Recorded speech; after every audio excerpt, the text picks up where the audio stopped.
Hello, Abigail here with the astrology for this week. And this week is very intense and beautiful.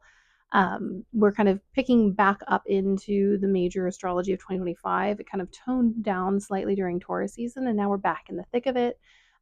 Saturn is in Aries now. Obviously, we're going to have that retrograde, but we're in it. And we start off with a Gemini new moon.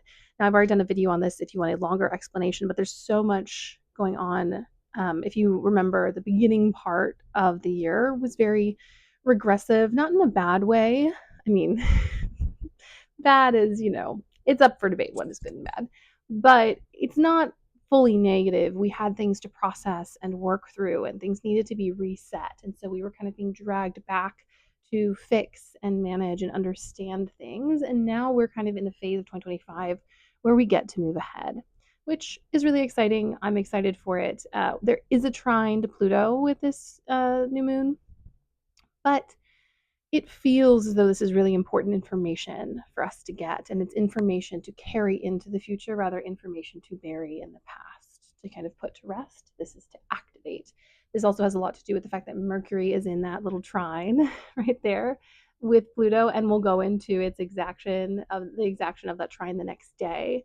So there's a lot of kind of deep, rich understanding coming through, and it is going to be intense, but Mercury, the ruler, is domicile, which means it's in its home sign. So we have a lot of planetary support. We've also got the sextile to Jupiter, Neptune. Like I said, you can watch the other video, but this is all new and fresh energy. Neptune has just been in Aries only for a few weeks.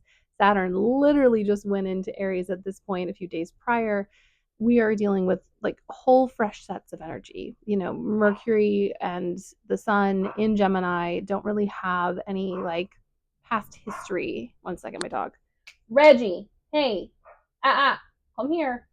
Good boy. Yeah, Sorry, he's barking at neighbors because I'm ignoring him. When I ignore him, he decides to raise a ruckus. Anyways, we're not dealing with retrogrades technically in Mercury. We are in a fresh area. Jupiter hasn't retrograded over the early degrees of Mercury for a while now. All of this fresh stuff, we're waiting for that Jupiter ingress. It's coming. So this new moon is bringing us a lot of freshness, but it is going to be intense. So do with what you will. Take care of yourself. Open yourself up for this energy, for this newness. It feels like it's a start.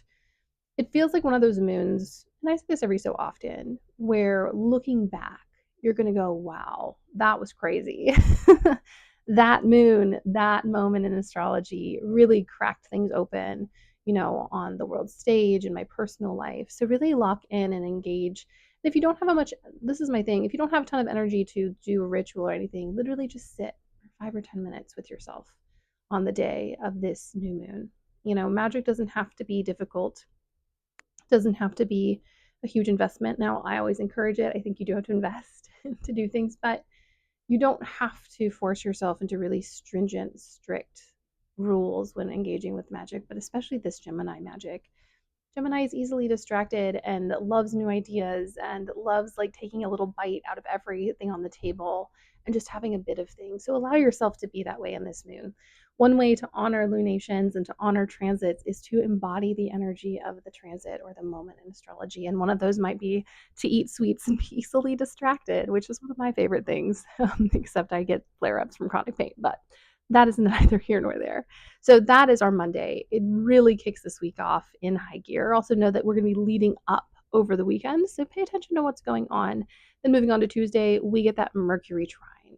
Really beautiful, rich, deep, archaic death energy.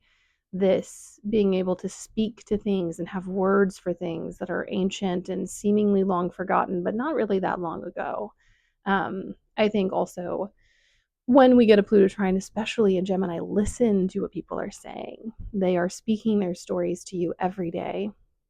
They are sharing their beliefs and their ideals. If you don't know where someone stands, maybe ask them on Tuesday. You'll get a very honest, if not the answer you want to hear, you'll get a very honest answer. So pay attention. Also listen to yourself. What are you saying and thinking?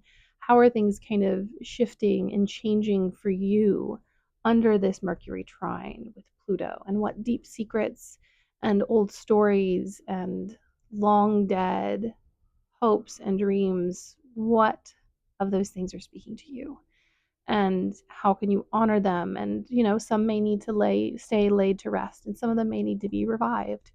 Um, it's also interesting because this Mercury moment is leading up to a Cazimi. So we're kind of in the phase right before that kind of hit of cosmic sun energy with Mercury, where we get these beautiful, beautiful moments of illumination and understanding.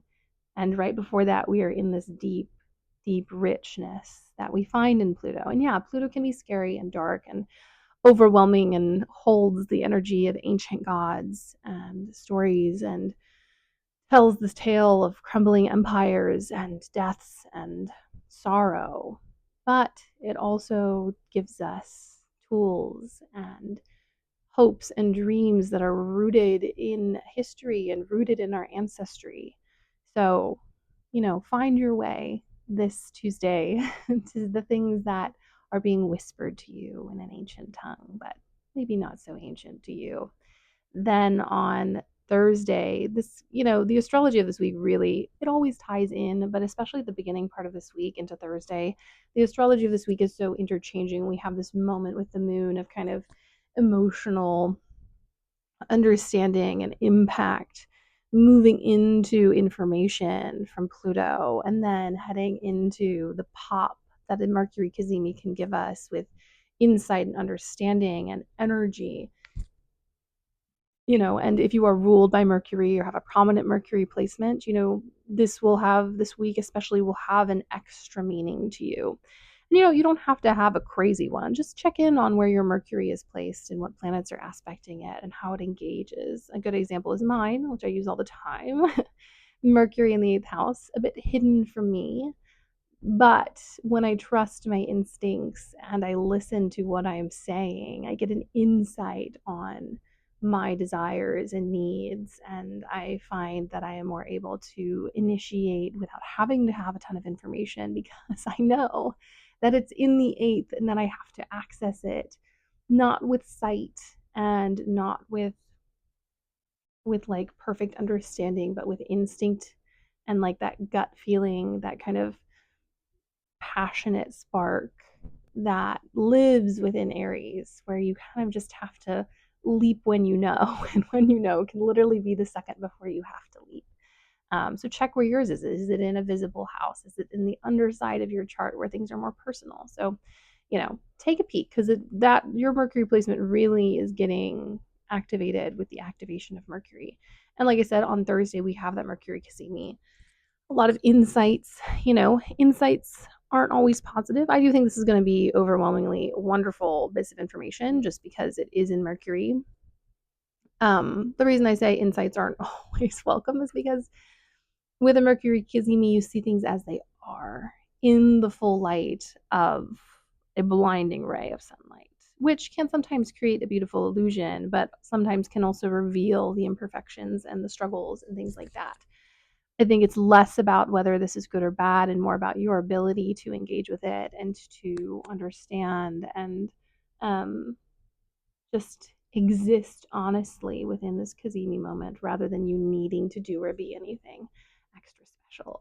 Also, with, Gemini, it is kind of, to me, it feels like the air sibling to Aries, this spark, this speed of movement, this kind of almost the inability to see where something starts and ends. That is the speed at which Gemini energy moves. So allow those things to happen. Allow the ease and the movement and the flow to happen and exist. Don't force yourself to slow down when the energy is saying go, jump, leap, embrace this. It might be different when we get to Cancer season, but we're not in Cancer season now. We're in Gemini season. It could have been different in Taurus season, but we're not in Taurus season now. We're in Gemini season. And then we get the kind of last thing on the list, which is on Sunday. And this is a bit of a big shift because we're moving back into Aries with Venus and Chiron. Not everyone likes to work with Chiron, but Chiron has a really, Chiron stuff in my chart is obvious. It's like things happen down to the day on a conjunction with like a conjunction or a trine. And I'm like, there they are, my baby. So know that we are coming to terms. This also feels like we're already out of the post shadow phase of the retrograde. This also feels like kind of, because we're getting to the end of Venus and Aries, it does feel as though this is that kind of final recognition of what happened with those retrogrades. With the Venus retrograde, the way people have failed us, the ways in which our values have changed, and the people who don't align with those values are going to become really obvious. Um, and it's painful to have a conjunction with Chiron. It's an open wound. It's like running your hand over something that hurts, or someone poking into something that is open and bleeding. Um, if you've ever, I don't know if you've ever seen wounds cleaned, but I have. And in order, especially if you don't have traditional cleaning supplies, if you want to know why I know this, you can ask me in the comments. Traditional cleaning supplies, one of the ways to make sure that a wound is clean is to make sure that it bleeds fresh. Blood is very purifying. Obviously, it's not a perfect thing. We would prefer to have soap and water and things like that, but you have to get it till it bleeds. And Venus passing over Chiron feels like it is a cleansing and a purifying, and having to be like, yep, that's where it hurts. That's where the danger is. That's where my pain exists. And I think the only way in which this is a bad moment is if you're not willing to look and see what Venus and Chiron have for you. Now, it's not going to feel good. It's not going to be nice, but I don't think it's bad. It's just reminding you of where those open wounds are and where you need to tend to them. And especially the people who are still knowingly stepping on the tender parts of self that we have, and those people need to go. Like, everyone trods on our wounds sometimes. We trod on our wounds and trigger ourselves. But, the people who are taking hobnail boots and stomping in one spot to cause us pain, they need to go. And if you haven't gotten rid of them with Venus retrograde, this is your this is your call to make sure that we have people around us who, when they see our wounds, go, I'm going to remember that. And next time, I'm not going to step on it because I don't want to hurt the people I care about.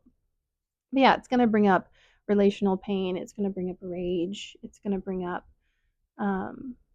the fight between being safe and protected and on our own. But that's not safety truly, because we really, as people, are honestly safer in numbers. That's really how it works. The whole lone wolf thing isn't really real, unfortunately.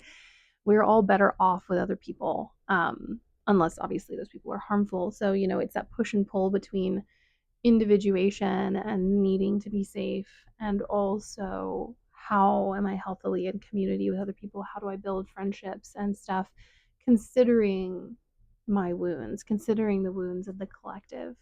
So it's complicated and beautiful and maybe a little hard, but I do think if you're at a point where someone needs to go or we need some distance, those retrogrades have kind of pulled away those threads. And so it's going to be easier for you to step into that, which I'm really excited for. So really look forward to and enjoy that. It's a holiday in the US. I just kind of realized that. But the new moon is technically on Memorial Day, which I always want to call Labor Day for some reason. Probably because Labor Day should be in May 1st, workers' rights. Once again, if you want to know why workers' rights aren't on in May in the US, I will be happy to tell you. Just pop it in a comment. But we don't need to go on the history of union busting in the US.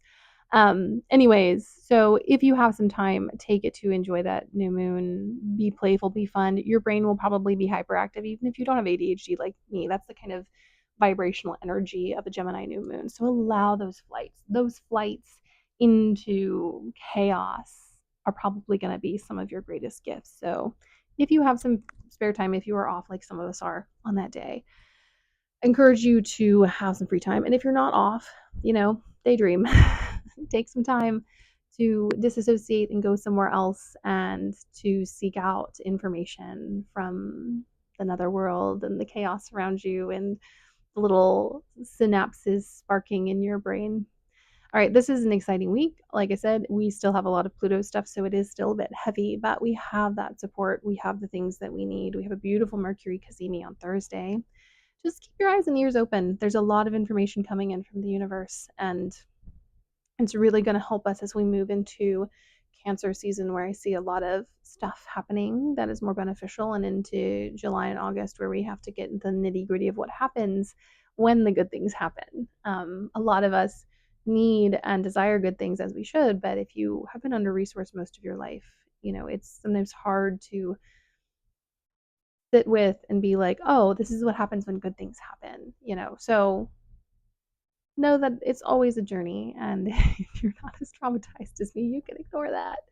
But anyways, my loves, I will see you in different space of time. Don't forget that all the tarot scopes for Gemini season, which are the astrological and tarot readings for the season of Gemini for each zodiac sign, sun, moon, or rising. If you have a stellium, I also encourage you to go check it out. So if you have more than three, if you have 3 planets or more in a sign, check that sign out too, because you obviously have a lot going on in that place, even if your sun and moon and rising aren't there.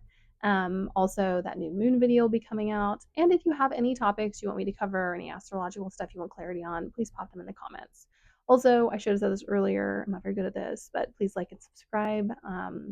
And yeah, have a blessed new moon in Gemini and a blessed week. And I'll see you all later.